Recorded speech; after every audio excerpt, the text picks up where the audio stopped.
ating saksihan ang pagsasalin ng apoy ng paligsahan mula kay Pangulong Benigno S. Aquino III.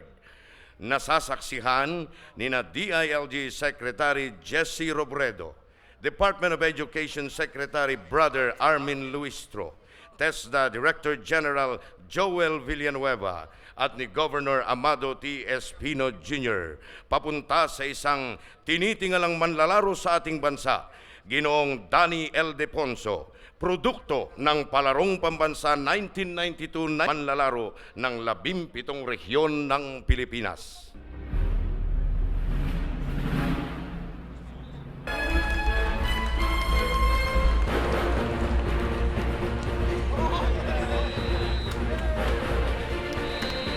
Mula sa pinakamataas na pinuno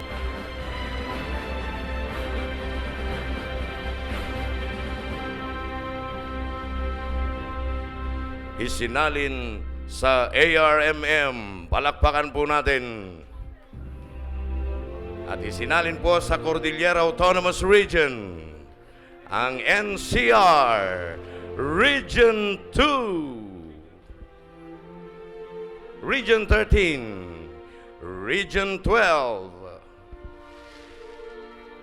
Region 11, Region 10, Region 9,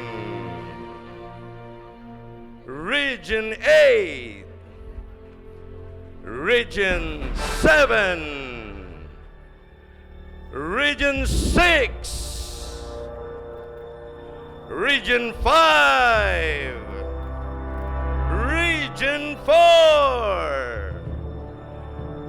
Region 3, Region 2, at Region 1.